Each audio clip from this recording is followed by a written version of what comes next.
Hello, everyone. My name is Emma Mamo, and I'm Head of Workplace Wellbeing at Mind, the mental health charity. Thanks for joining us today. This podcast is part of a project that we've been collaborating on for a number of years with partners across the electronic music industry, all about raising awareness of mental health and improving the culture for people working in the industry. The partners are Ninja Tune, so thanks to them for letting us take over their podcast today, and then Percolate, and we've actually got Simon from Percolate as part of the discussion today, and then it's Polly and Paradigm. So in terms of the podcast today, as I said, we've got Simon, who's director at Percolate, sharing his experiences of working in the industry, but then also joined by three artists, ELKKA and Peach, who are absolutely within the electronic music industry, but then also Yaya, who actually is around R&B and hip hop, and is going to be sharing her experiences of working in the music industry in a different genre and more broadly. I suppose the topics we're going to be considering is around stigma. Is mental health still quite a taboo in the music industry? What are some of the things that can cause people to struggle while working in these roles? What are some of the things that actually you can take that you can do to take care of yourself? And then I guess just thinking about what the industry can do to support people better. So I'm just going to turn to everybody to just kind of ask them to introduce themselves, tell us a little bit about themselves and why they wanted to take part today. So should I start with ELKKA? Do you want to just share why you wanted to take part and a little bit about yourself? Sure. Well, thank you for having me. So my name's ELKKA. I'm a producer, artist, DJ slash everything. I also run a label called Femme Culture. And I wanted to participate today because I think mental health and music industry is something that is difficult for people to talk about. I think that I've definitely found that you have to show your best self all the time and present yourself without any problems or challenges, and even that is a problem and a challenge. I've definitely found having to be polished and not free to kind of talk about the bad side sometimes of the music industry because you're worried about being pushed into a certain corner, a troublemaker, or someone that's too honest or going to disrupt. So I think that's something that's really important to talk about. And also I've personally had experiences with mental health associated with being in this job, which is obviously an amazing thing to be able to do for a career, and but it's also really challenging at times. I think people don't always see that side of it. Thanks, and that's really helpful and great to hear that you want to be part of trying to change that. So I'm going to go alphabetically just because I have no favourites. So Peach, do you want to go next in terms of introducing yourself? Yeah, hi, and thanks for having me to everybody. My name's Peach. I'm a producer and DJ from Canada, now based in the UK, in London. And I wanted to join because I also obviously think talking about mental health is really important. And I do also agree that so many people in the music industry kind of maybe don't talk about it because they want to put their best face forward, and also maybe they don't want to like kill the vibe or something like that. But I think it's really important to speak about, and I speak to my friends about it all the time and checking in. And I just hoped that maybe on this sort of podcast I could give a different perspective and another perspective as someone who I actually only went like full time with music a few years ago. So hoping that I could probably give some perspective that may be different other than just the touring DJ, a little bit of pre-touring DJ and post and current and, now unemployed or whatever you want to call the current COVID situation. Yeah, on the bench. Yeah, no, thank you. Yeah. Bench is good. Bench is very good. Brilliant. Simon, do you want to go next and just introduce yourself? Hi, my name's Simon. I co-run a party called Percolate, and we also put on some festivals as well. So I'm an event and festival producer. I've been interested in mental health through suffering, like everyone else has been talking about, with sort of the stress and strain of music industry life. I absolutely love the job, but at the same time, it does have a really bad burnout culture. I don't think people are always feeling like they can open up about things or look out for each other as much as maybe they could do, because they've, the people worried that everyone's having too much of a good time to be able to talk about these things, and it's only when you kind of open up and realise that most people are also struggling with these same issues, and we're all in the same boat as such. I definitely think that it's something that there's a real pressure to be party person all the time, and that's not really the way that we can run our lives. Or rather, if you become that person that you're always partying, or you're always behaving like you're having the most fun in the world, that can also lead to massive problems with addiction and health issues, things like that. So the combination of all of that has led me to kind of work with Mind and be interested in helping out with this, and hopefully draw some awareness to the issues. Brilliant, thanks, Simon. And Yaya, would you like to introduce yourself? Hi, I'm Yaya. I'm a singer, songwriter. To be honest, my label invited me here, and then when I heard what the topic was about, I was like, oh, I could talk about that. I just went through a whole pandemic being like stressed and depressed. So I'm sure I have some input, and I'm here. No, absolutely. No, and thank you for joining. So just to kind of start off with just delving a bit deeper into this, I just wanted to kind of talk to Simon just about, what were the reasons why you wanted to work with other partners across the electronic music industry to try and change things? What were the things that you were seeing? Obviously, you just shared a little bit about that whole idea of, the blurring between partying and work and so on. But I didn't know if there was like one single incident, or was just kind of seeing a lot of people struggle. But just if you wanted to share a bit more about why you felt things needed to change. So I think it wasn't a particular incident. I think it was effectively being at Amsterdam Art Dance event, a conference that a lot of the industry go to. I think it was my first time there, maybe first or second time. I was really excited to be there. It felt like a real step into like this larger industry. And then I kind of, I don't know, you go to all these meetings and they're all really high powered, and everyone seems really powerful and exciting about what they're doing, and then everyone's out all day and out all night, and it was absolutely exhausting, to be honest.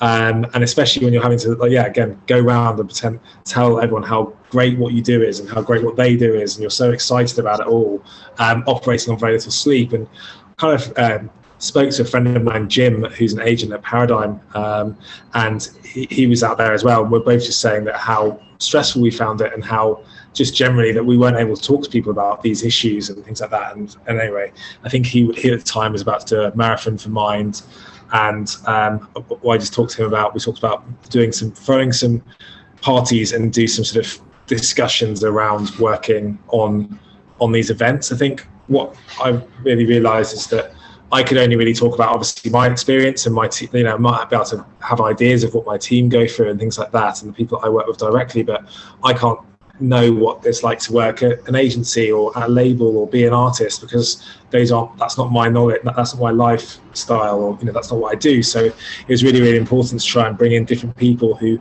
might have similar problems but coming at it from a slightly different position.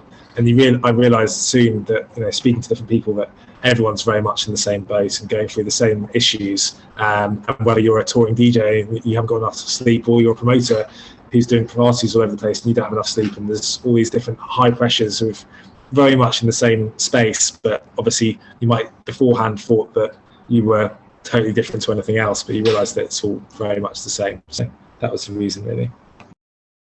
Yeah, no, thanks. And at the start of that project, when we started thinking about how we could support the industry, and we wanted to hold a few kind of, I suppose, focus groups of people from across the industry and asking them about their experiences. And we did get people who worked at labels, we did get people who are artists, promoters, and so on. And it was interesting because there were some very universal issues that came out from those discussions. This whole idea about easy access to drugs and alcohol, and when work kind of blurs with partying, and then the fact that the workload is quite intense and it's not a 9-to-5 job. And if someone wants an answer from you, they'll contact you on WhatsApp, they'll contact you on email, they'll call you, and it just adds to a real pressure cooker. And then other people were sharing that idea that you've already talked about, ELKKA, that this is a dream job, it's an amazing thing, so how could you be unhappy? What are you moaning about? And 100 people would want to do this job. And it really inhibits people saying if they are struggling. And then the fact that there's not really formal support that people can access for their mental health that's promoted within the industry that people are aware of. And then also there's just a lot of stigma. You don't talk about it. But the interesting thing is, if you then do hear from other people, yeah, me too. But in the main, there's not a very open discussion about it. If you put your hands up, people will then kind of say, yeah, me too. But it's very hard to be that first person, I guess.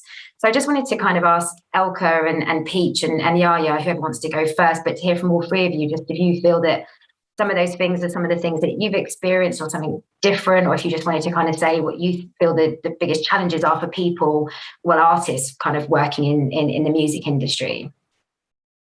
I was kind of like writing down like while everyone was talking and kind of taking some notes as well, because there was like things that were springing to mind. And like burnout is obviously such a prevalent thing that happens in the industry, especially when you're touring a lot. And I think like there's definitely a level of like privilege you feel to be touring so much that you're at a position where you're feeling like overwhelmed, but there's so much of it you don't want to tell people that you're feeling like that, especially even when you're at the gig. Like even coming up to the promoter, you're like, I'm tired, but I'm like ready to go, because like you kind of feel like you want to put on like a happy face and like let them know that they're like, you're going to be all right, obviously.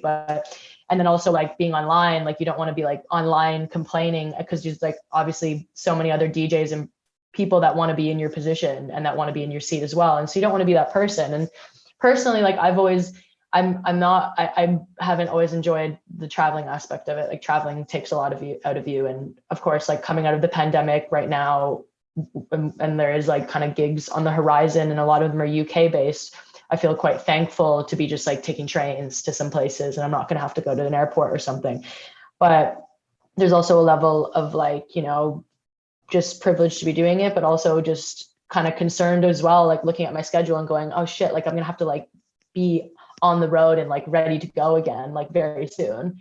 And, you know, there's not a lot of people talking about that because everyone just wants to talk about like the opening. And while I do obviously more than appreciate what I'm doing and love my job and love what I do, there's definitely a level of like, you know, you want to be cautious, but you don't want to be like telling like making it feel like you're not appreciative of what you have. And like, because I do have so much gratitude, especially coming from like a position where I wasn't full-time musician and I haven't been an artist my whole life.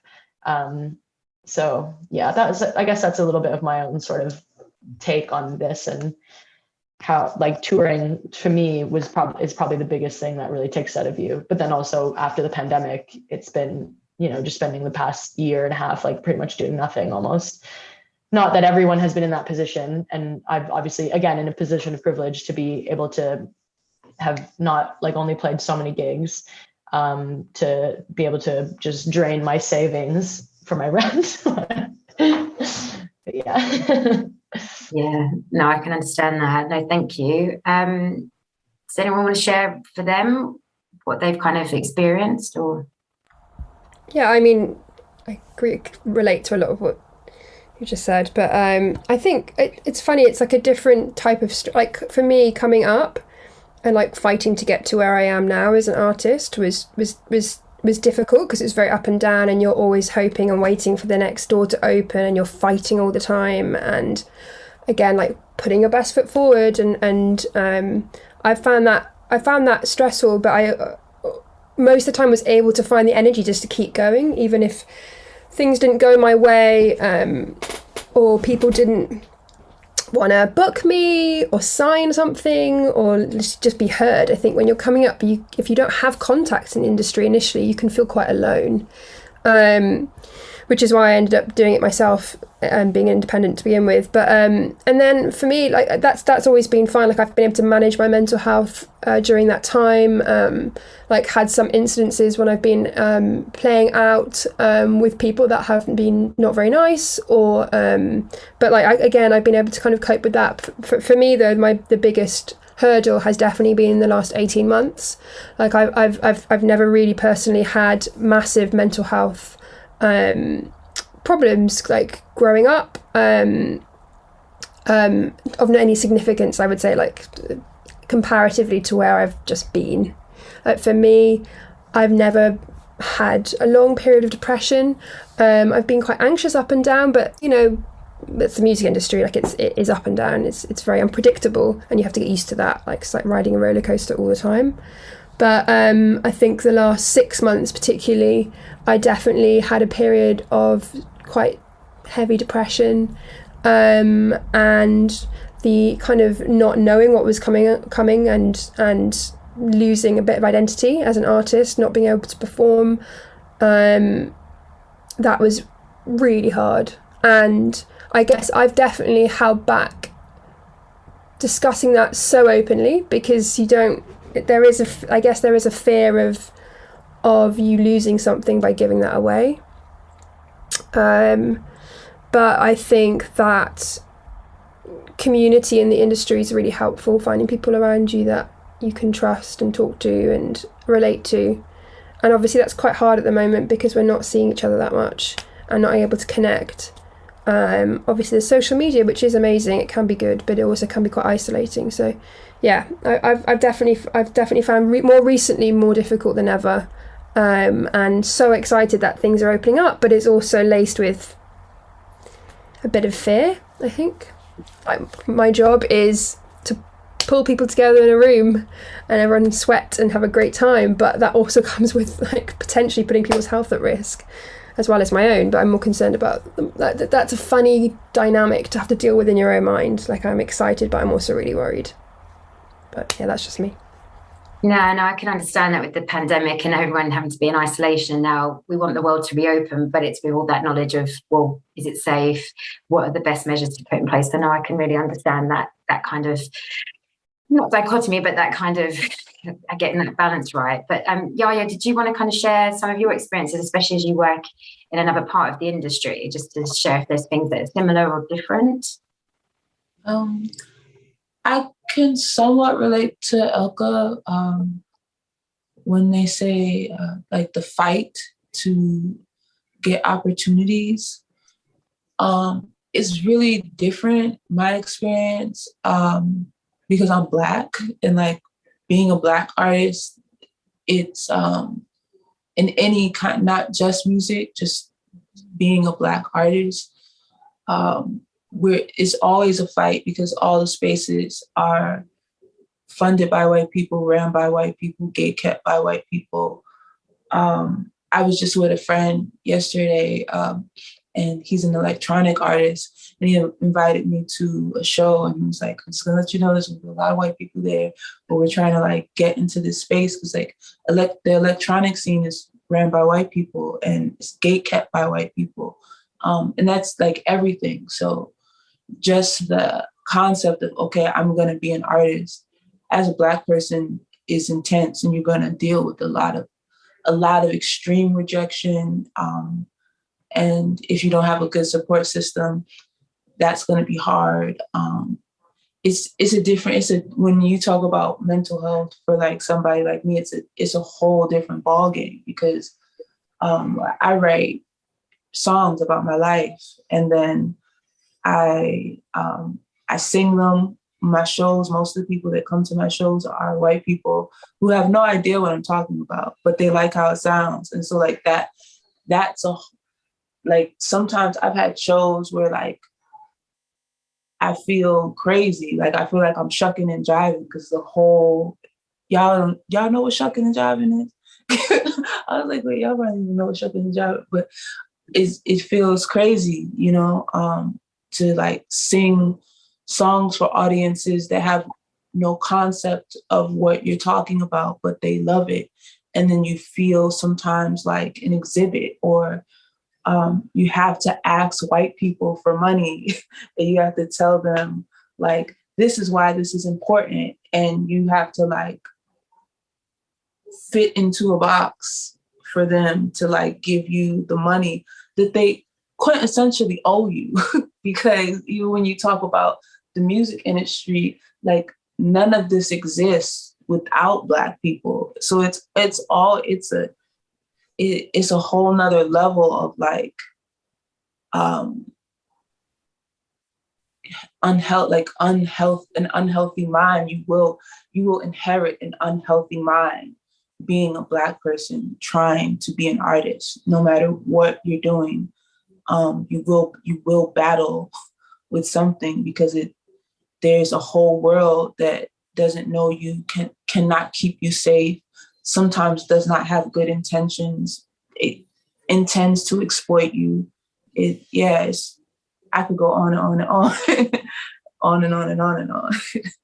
No, but I think, last year the pandemic was hard, but equally, the murder of George Floyd, the resurgence of the Black Lives Matter movement, and just some really long overdue discussions about institutional racism across all parts of society, business, everything has been, another thing that people have been dealing with. But the traumatization of like having those necessary conversations, I think, for people of color, but also just having to that kind of incongruence. I can kind of understand what you're saying, if you're performing to a white audience, but it's about your experiences as a person of color, just feeling that kind of disconnect. I can imagine that is quite challenging.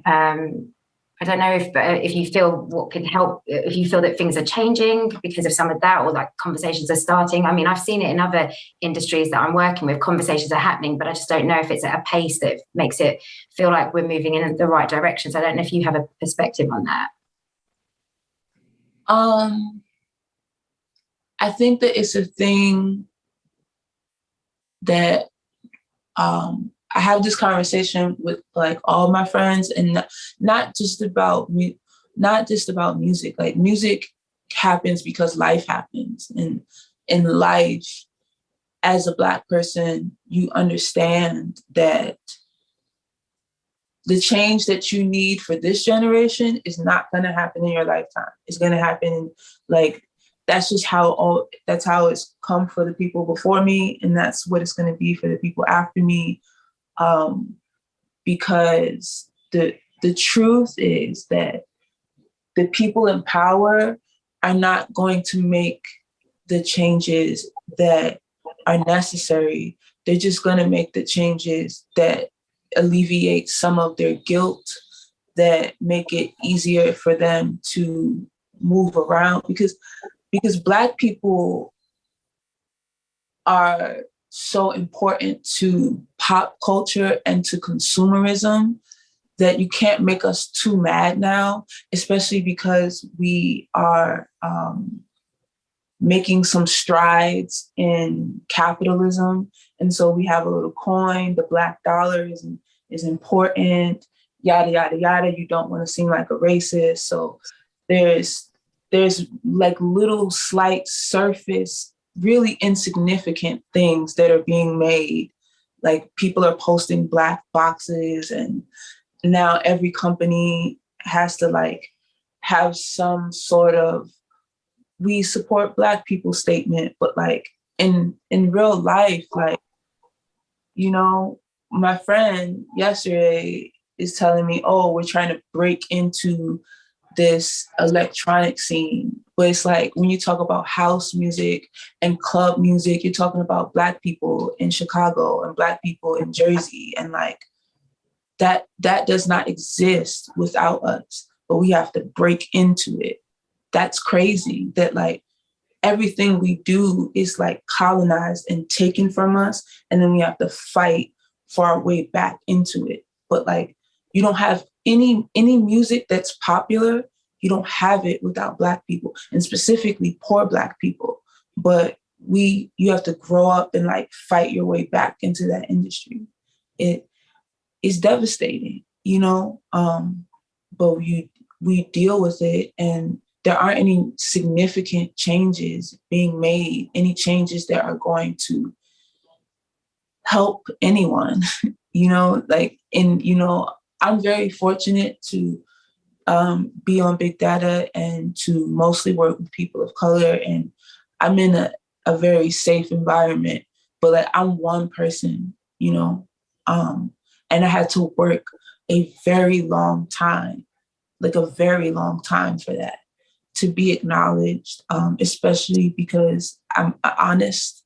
So I'm going to say, I'm not going to hold anything back. I'm going to say what needs to be said. And that makes it harder for me. And I know that too. And I deal with it, I'm fortunate enough to have a therapist, and I work through it. But yeah, mental health is different for Black people. Like, we just come up and we're dealing with trauma just as soon as we come into the world. And that is what, when you think about music, all music, soul, hip hop, electronic, the blues, rock and roll, punk, all of that is the foundation of that is Black pain and trauma. So it's sick, really. It's really a very sick thing that music comes from the Black trauma that like Black people are surviving because of like white violence and capitalism. And then white people take that music, colonize that music, exploit it, sell it back to us, and then make us fight for positions of power or just positions to make money and support ourselves in that industry when the whole industry is based on Black people surviving white violence in the first place. So like the music industry is sick, period. Like there's not a music executive that is not exploiting people. Like that's the job. That's the whole industry, is to exploit people. Like I've had the privilege to sit in and listen to like some major labels. I'm not going to name them. They're like the meetings that they have and how they're finding like these Black kids in, you know, the American South that are like went viral. It's really just like, which one of these kids is viral? Which one of these kids already has a big following because of the internet? Let's take them, convince them that they need us, give them some money that's like pennies to us, and then own their music forever, exploit them forever. That whole burnout culture, like it's disgusting. The whole music industry is absolutely disgusting and deplorable and should be ashamed of itself, just period. Because of the nature of it is exploitation. No, I think that's a very interesting reflection. And I just want to bring in everyone else because it is very interesting to think about music as one thing, but also creatives more generally. And this idea that there's something that's coming from your life experiences, your soul, and you're putting it out there for people. But then what that means in terms of, as you say, like the people in control and how they can use that as a commodity, but also how fans in social media we've spoken about, but how, you know, the criticism around that can be quite toxic. So I don't know if other people wanted to share their views about some of that idea about, you know, creativity, personal identity, your life experiences, and then how it feels to have that played out where there's money to be made.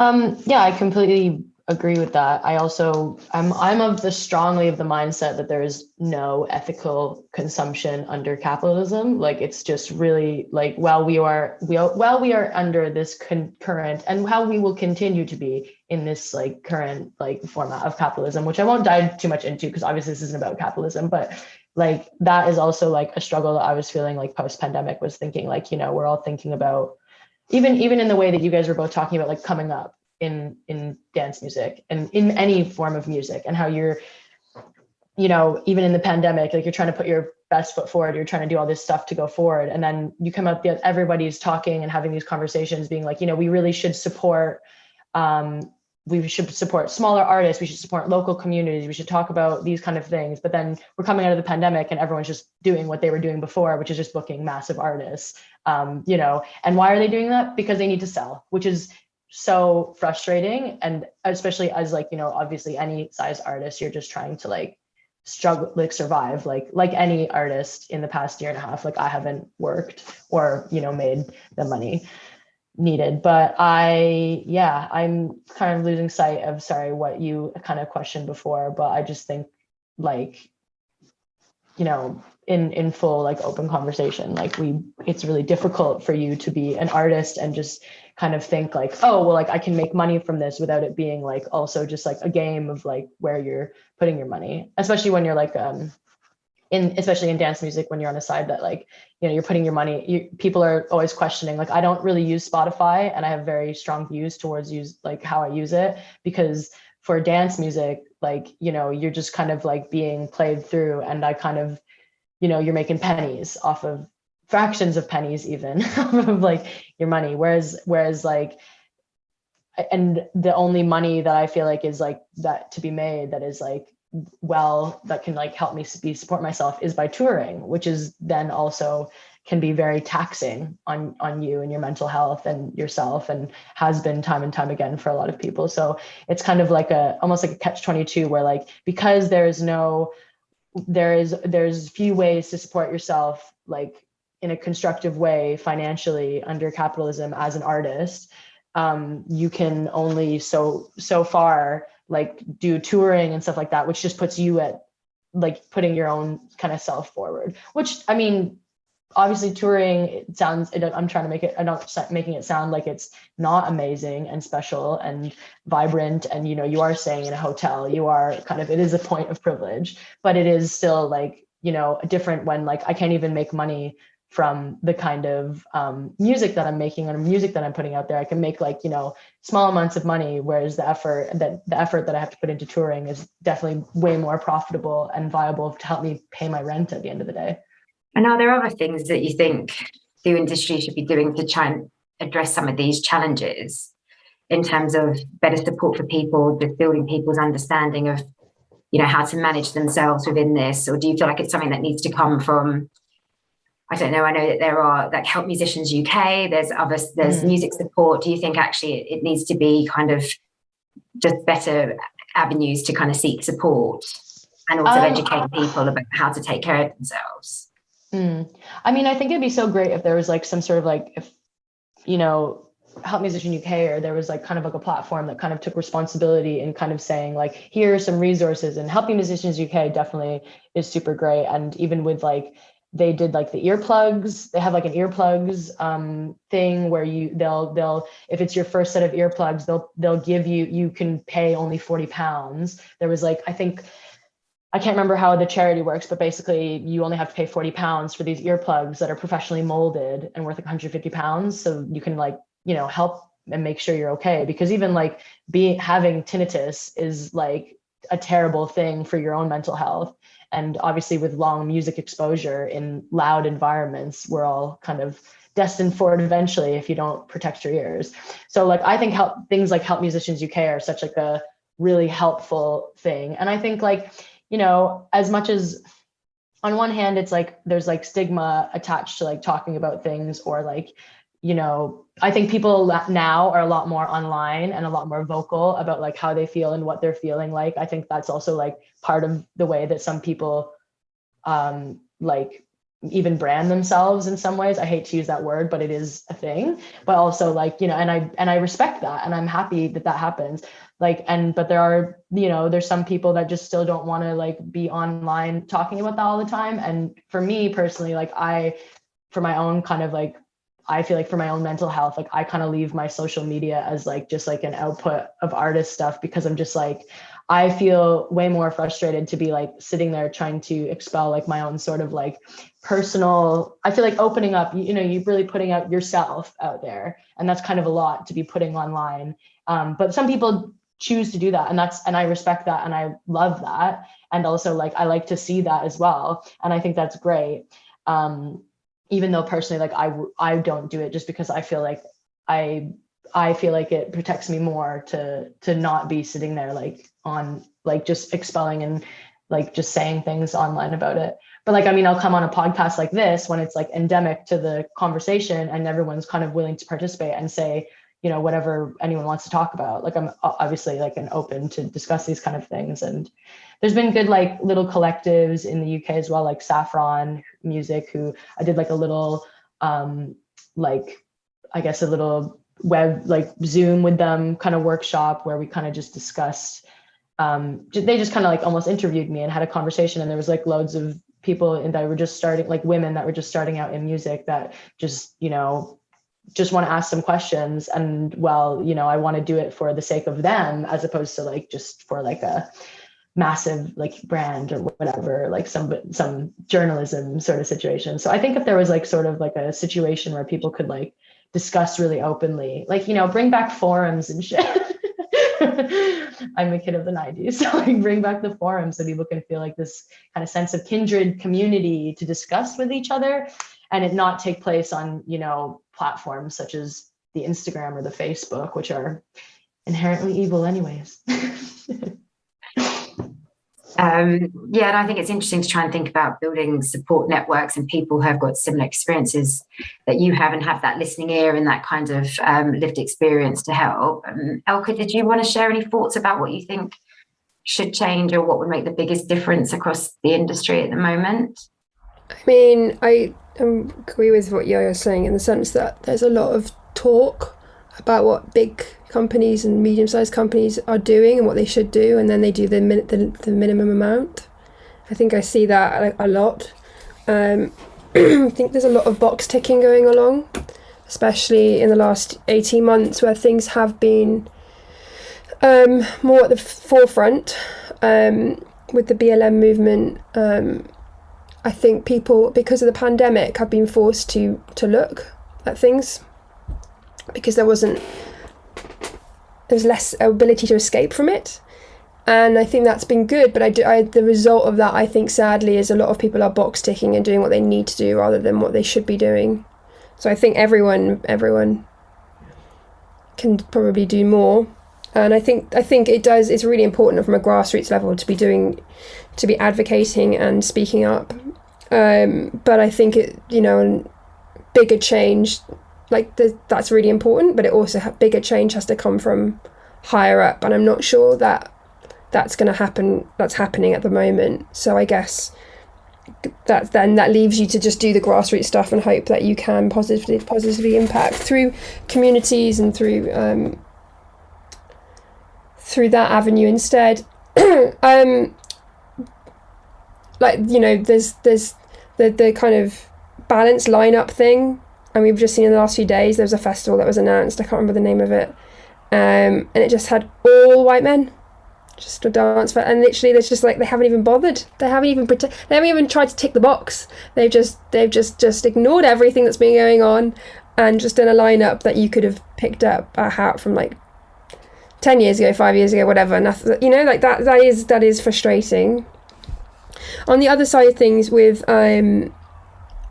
support for people in general, I think I love the idea of bringing back forums and community stuff again. I think that I think it's I find social media quite strange. It's not something that I actually really enjoy interacting with that much. I always kind of joke with my friends that I'd really wish, if I could choose, I would just have an Instagram that was just cats and food and architecture, probably. That's what the Finsta's all about, babe. That's what you got to get on. What's Finsta?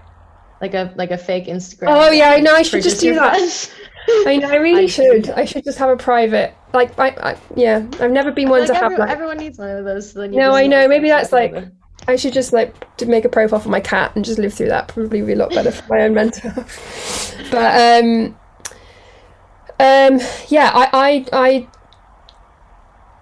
I'm a person that finds it easy connecting with people in real life.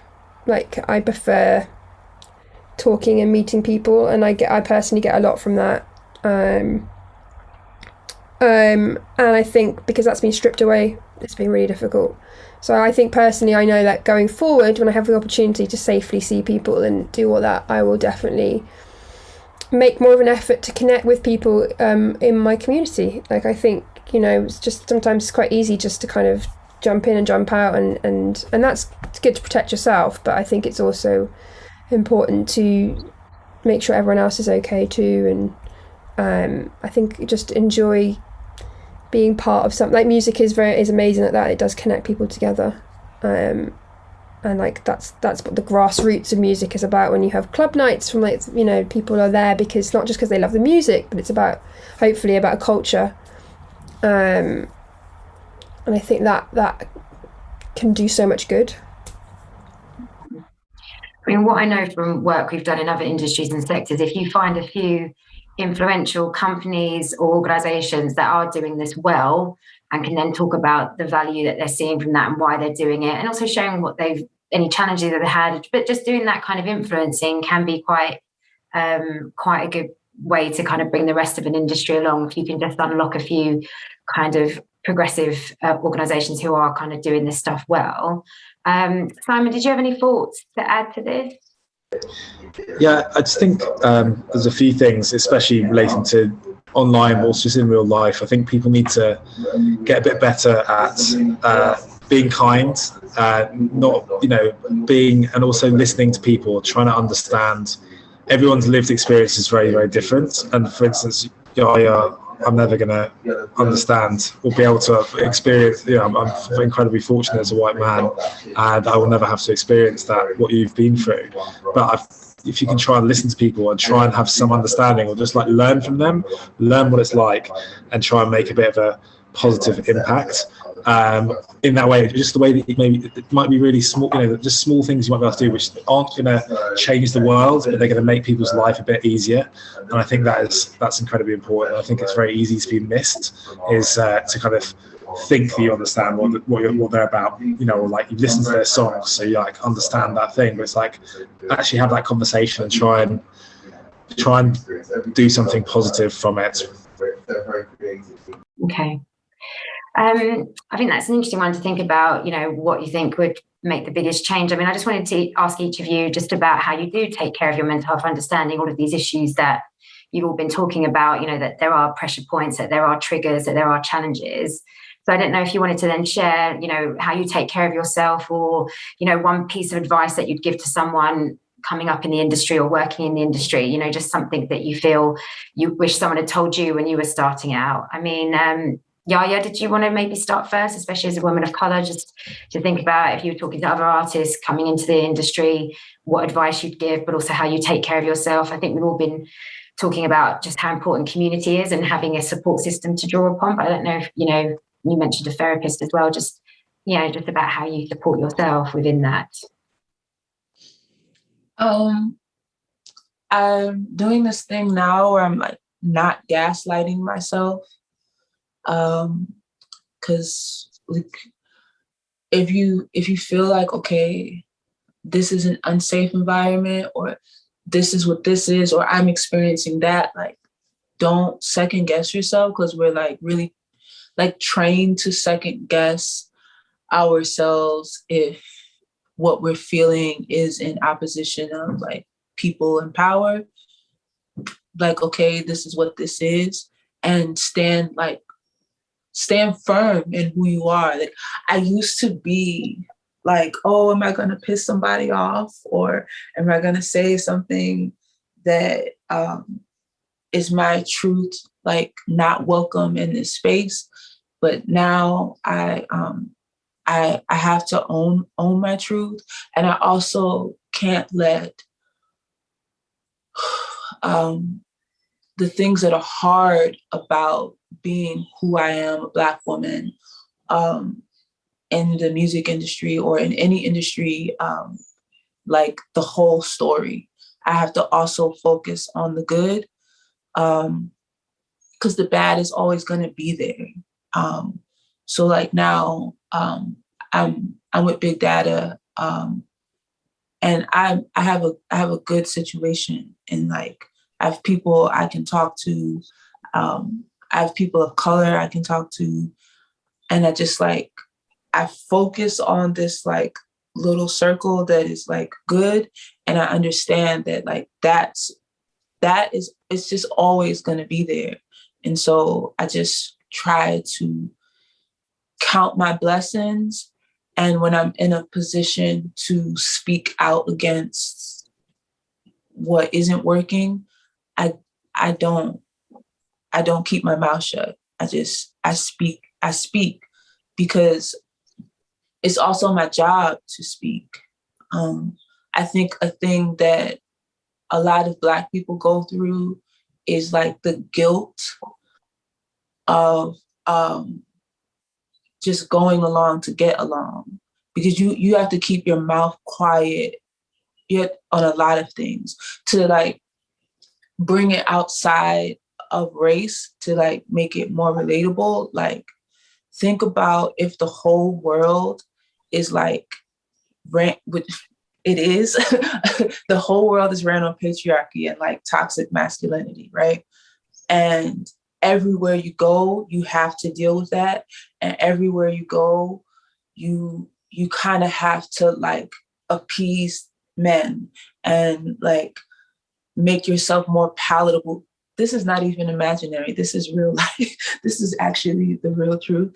But like, just think about that. But it also happens with race, and it happens on an even more extreme level with race. And the ways that Black people have learned how to survive in any industry is to either keep your mouth shut or to become more like white people and take on like because capitalism is a white concept. And then you have like Black people, Black musicians who are hyper capitalist now. Like when you think about like rap and hip hop, everyone is talking about how rich they are and how poor everyone else is. And it's like, that's the thing. It's like becoming a part of the problem and just, or not becoming a part of the problem. And for me, how I keep myself sane is I have to constantly check in with myself. What's working? What do I have that's good? What can I speak out about when I can? So that I'm not always like that person on the internet that's always complaining and always going off, because sometimes that can be a lot. But when I have an opportunity like this, make sure that I say everything that needs to be said, because I'm most times in positions where I'm talking to people who are more privileged than me. So I have to like use that opportunity to like, hey, walk away with this. And then when I have downtime, like, because it's also not my job to always be doing that, and I have to focus on my blessings. And so I just try to keep a balance, if that answers the question. No, I think that does. I think what you're saying is, well, just having a sense of self and just understanding yourself within dynamics that happen and systems that happen, and, you know, taking things to take care of yourself while also pushing yourself to speak up when you feel like you need to. But I guess what you're saying is recognizing that obviously has an impact on you. So having to then take care of yourself after that, I think that, yeah, that makes sense to me, just in terms of just being reflective and just where am I right now? What's going to help me? What's not going to help me? And trying to just do that stuff to take care of yourself when facing challenges, whether that's related to working in the music industry, being a person of color, being a woman, all of that. Just, I guess it's, as you say, just as you navigate life. So I think that does absolutely answer the question. So thank you. Don't know if others want to then share some of the things that you'd want to share with people, just about how you survive, how you take care of yourself. I mean, I have a therapist, but that's such a privilege. I realised that I was able to get a therapist and support and help really quickly, and that's just not for most people's. Like, that's not possible for most people. I think that being able to separate yourself as an artist and a human being is essential, and I think friends and family can really help with that as well. Like, I think it's just really important to have, you know, this is a job, it's a career, and obviously it's exposing and you're expressing yourself as part of your art and part of your job, but I think it's also important to have a part of you for yourself and for your friends and for your family that are separate to all of that too. I think protecting that is really important. And I don't know, like, I've personally found mindfulness really helpful for my mental health, which I'm really bad at, but I'm trying to get better at it. But just being in the moment and you know, like, I don't know about everyone else, but like, I definitely got into a pattern of like living off adrenaline and living off like the next opportunity, the next thing, like what's next, you know, something can change tomorrow, and like if it didn't happen, I'd feel quite depleted. And I used to get that, I guess, from like performing and stuff like that, and when everything kind of drained away for 18 months, I think that's probably why I personally had a bout of depression and anxiety, because I just was reliant upon that kind of like the next thing, and like it's the social media, it's like the WhatsApp, it's like the notifications, all that stuff, and like trying to be able to put that away to one side and separate yourself from it, I find extremely difficult, but really helpful, and definitely contributes to how I'm feeling. But yeah, community, being like, this sounds really stupid, but helping other people helps yourself. I don't mean do it for yourself, but like contributing to something good and helping other people around you. It you know, it's a circle of like positive energy. I think that's really important.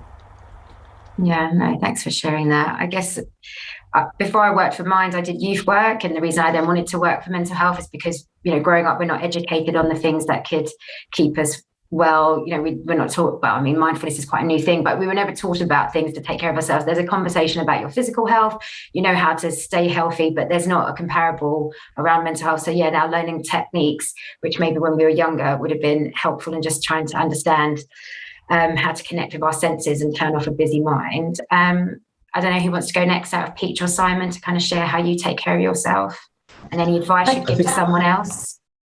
Yeah, I can go. I can go next. Sorry, Simon.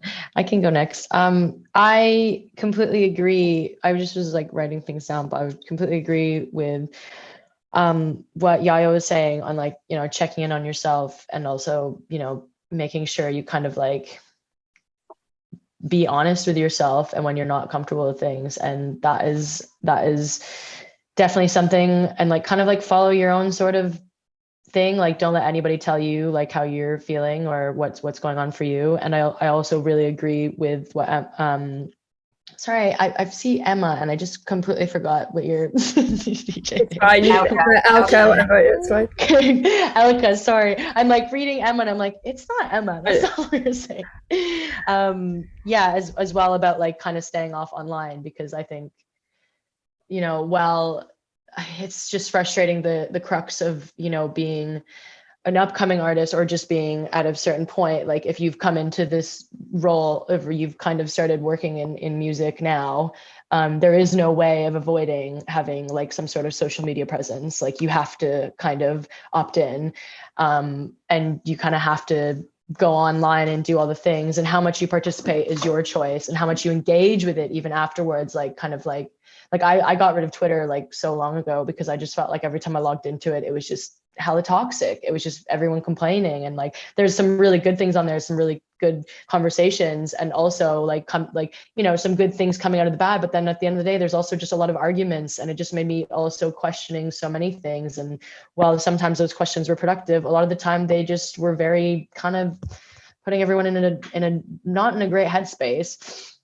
So, I mean, engaging with where you need to. And, I think under capitalism, we're forced to think that, like, I think a lot of people felt this in the pandemic, that like everyone felt this like pressure to create when we were, had all this time. And like, I couldn't, like, I had no inspiration at all. And I felt really terrible, but I just like stopped listening to dance music. I felt like I was allergic to it. I just listened to like loads of like re-explored like a lot of R&B and like rap that I was like really into when I was younger, and then like also just like explored a bunch of trap and all the new drill shit, because I never really like took the time to do that, and I was just like happy to like listen to something else. And like I think that was such a big thing that I want to take away from this year when I start touring again, is like, don't just listen to the thing that you love, even though I fucking love dance music and I listen to it so much. Like listen to other things, like take inspiration and like take other things in, and different like just different music in as well, because like that will help you. And I think also like just from like a touring perspective, like, sleep as much as you can, like don't go to every party, and like, do all the things that just make you feel good. Cause like I remember when most people start touring quite a lot, I think they kind of instantly kind of feel this level of like, I have to like say yes to everything, because you feel like I felt like that, and I ran myself into a burnout because I felt so scared that it was going to ever be taken away from me, or that like it was, the offers were going to stop coming, or somebody was not going to be interested in what I was doing anymore. And so I spent like a year saying yes to everything, and then a year really like struggling and being like, I am exhausted because I've literally been just going nonstop. And to the point where like it was nice because loads of other people that I would see on tour would check in and say like, are you okay? Like you literally play 11 times a month, like what have you been doing? I was like, I'm just on a thin little thread right now, just about to break. But yeah, I definitely think like, if you can afford it and if you can get in contact, therapy is the one. Like as soon as I started kind of getting on it more, like therapists, everyone will say it. And I think I kind of want to just reiterate it again in this, while we're in this podcast, and for people listening, because I think so many people and, so many men, sorry, but like you have such a stigma around like going and talking to somebody, and around like, doing the therapy thing and being that person that's in therapy. But to be honest, it's like literally if you have the money, it is the best amount of money you will ever spend, because it's like so valuable to talk to somebody that is just like completely away from everything, and you can just say whatever you need to say, and just getting that off your chest. And also, depending on what field they're in, like helping you maybe work through some shit that you might be holding on to. And so, yeah, but I know obviously that's not an option for everybody. It's not obviously, but there are a lot of like options in the UK as well. Like obviously if people are listening outside the UK, I'm sorry, I can't really, but there's like Anxiety UK who offer, like, depending on how much money you get paid, even if you're on like job seekers, like they do also allow you to like pay a reduced price, and like, you can pay like £20 a session or something, which is obviously still like for some people not an option, but if you do, And also the last thing I will say is something that I tell like every artist like coming up, like somebody who's, thinking about this kind of industry, is like, while you want to jump into this right away and you want it to be like everything that you want it to be, like the big tours, and like you want to be doing it all the time right away, like take your time. And if you're quitting your job to like start like touring loads, like make sure you're comfortable, and don't like, obviously I spent about probably 10 months too long working full time and then like touring on the weekends and really running myself into the ground. But I just wanted to be like financially sure that I was going to be okay, because when you start, you're taking gigs because like you need the money as opposed to like doing it. That's when you start like questioning everything that you're doing in your artistry. And that's when it all starts falling apart anyways. So you got to do things, give yourself the time and the space to grow, and like, don't rush into quitting if you have a job. Like someone told me before I did, like, hold on to it as long as you possibly can. And, I probably could have held on to it even longer and said no to a lot of other gigs, because there's a lot of different things that go around that maybe aren't right. But I am thankful for where I'm at. And to be honest, I would never sit in an office ever again. So 0 stars for that. Yeah, I'm really happy to be where we're at. But yeah, take things slow, because obviously under, like we've just got, like, it's funny how capitalism like keeps coming up in the conversation we're having, because obviously like music, you can talk about being an artist in this like beautiful like way, but it, we're all trying to make money and trying to put a roof over our heads still at the end of the day. And some of us in the most expensive cities in the world. So yeah, no, but there's a lot in there that you've just shared in terms of good advice and top tips. I mean, it's interesting about the whole physical health, because our physical health really does affect our ability to cope with challenges. And someone once told me about taking care of your shed, so making sure you're getting good sleep, good hydration, you're exercising, and your diet, and all of these things really can affect how you can then cope with the daily stresses and strains and pressure and so on. But yeah, and then again, as you said about financial stability, and that is such a huge trigger for people to struggle with their mental health if they're dealing with financial issues as well. So thank you for all of that. Simon, do you want to share some of the things that help you stay well, or bits of advice that you'd offer to people just starting out? Yeah, absolutely. So, I mean, I also, I was going to therapy. I've stopped at the moment, but I need to start again. So yeah, definitely recommend that. But again, it is something that's very expensive and not available for everyone. So I think a really big thing is to not think about too hard about what everyone else is doing and compare yourself to your peers, either positively, that you're like, oh, I'm better than that, or negatively, that you're not as good or that you're not successful. I think that comparison is really, really hard. I just think it's really important to try and forge a path that's true to yourself and that you're happy with, and not, I think if you're constantly tracing what everyone else is doing, I think it's gonna be pretty tough. Well, that's what I found anyway. And I think once you realise that, then I think it will, you'll feel a lot better in yourself for it. So I think that's one of the main things I'd say. But no, that's really interesting. And I think that also links to some of what we've already said about social media and this thing about knowing your own intrinsic worth, and other people can affirm that for you, but it's not about validating. But I think it can be really difficult for artists where your music is about your life experiences and it is your personal identity. So then when you are putting it out there, I think it is then hard to maintain that sense of self if you're getting really toxic feedback. So I think it takes a lot to try and manage yourself within that. So I think, yeah, that whole thing about comparisons, both in terms of, where you've got to in life or the success you're getting, and just comparing yourself more broadly, is a really important one. Well, we're coming to the end of our time today together. I just want to say thank you so much to all of you for taking your time, taking time out of your very busy schedule, soon to be, but preparing for the world to reopen for kind of like dance and events and everything. I'm sure you've been busy just in general. Just wanted to say thank you for being so open and sharing your experiences and all the different aspects of working in the industry and your personal experiences. And just your openness, really. I think people would really appreciate how honest you've all been about what you're going through and how you manage yourself. As I said at the start, this podcast is linked to a project that Mind has been collaborating with Ninja Tune, Paradigm, Percolate and Polyon, and we produced a series of resources. There's one for organisations just so they can learn how best to support their people, and that might be employed people, staff, freelancers, artists that they work with, but just to think about how they can support people. And there's section in there for managers, so line managers working with teams. There's one for artist managers, as I said, a really unique position supporting your artists and they're having to navigate and negotiate and support them with their life. And there's one for freelancers and there's one for employees. So it's all about how we can all support each other and support ourselves. So they're available at mind.org.uk/work. So I just want to say thanks to everyone who's also tuned in today. As I said, I hope you've been able to get a lot from this. Please access the resources, share the resources. And I just want to thank you again to the panel. And brilliant to speak to you today.